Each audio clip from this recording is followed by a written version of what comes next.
Adakah gugur tanggungjawab suami beri nafkah pada isteri jika keluar bekerja dan ada pendapatan sendiri? Tidak gugur. Dengar baik-baik orang laki-laki. Orang laki-laki bila dia berstatus sebagai suami, wajib beri nafkah isterinya. Sama ada beri mata benda atau beri wang untuk belanja. Apa dia? Makan, minum, pakaian, tempat tinggal. Kalau sakit, ubat-ubatan dan rawatan. Makan, minum, pakaian, tempat tinggal. Kalau bandar ni lebih kurang RM2,000 sebulan kena beri ke bini. Dah gaji RM1,200 balik awal.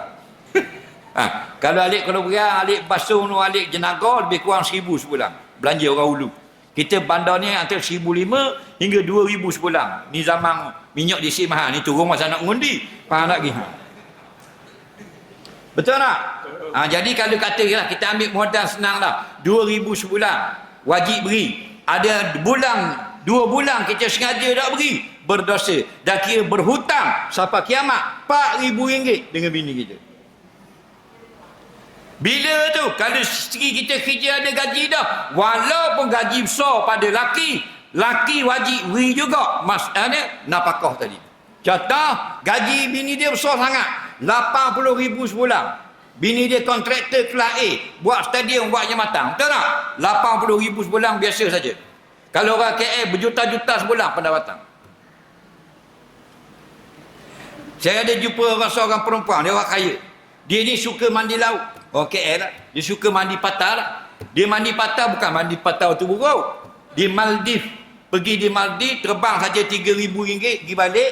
Kemudian sampai sana disewa patah. Patah tu lebih kurang 200 meter tutup. Dia seorang yang mandi. Bayar RM8,000, RM7,000. Orang kaya. Itu banyak. Mandi patah dia seorang yang mandi. Ada orang sewa pula RM30,000 sehari. Mandi sutir pula tu dia sekor hidup situ. Orang kaya. Contoh. Dah nak royak. Jadi bini ni RM80,000 gaji sebulan. Faham lagi? Laki RM800 timbalan JPKK. Faham? Contoh, wajib juga laki ni kena bayar makan minum nafkah bini dia sampai mati. Nampak? Okey. Katakanlah ada sebulan tak ingat beri, salah.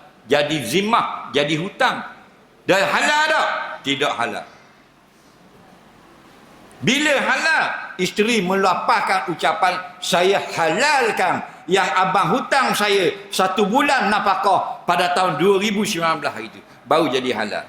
Batu mana-mana suami, ada bulan yang dia tak ingat beri, minta halal dengan isteri. Yang khabar ada itu 2 tahun 2021 ada abang tak beri sebulan kan, RM1,000. Faham? Jadi nak minta halal lah. Bini kata, Allah, kita hidup lama dah, tidak halal. Faham? Tidak halal, wajib bayar. Ada tidak halal, pandang mukamu. Faham lagi? Tak bayar, berdosa. Jaga baik-baik. Nak bini ramai.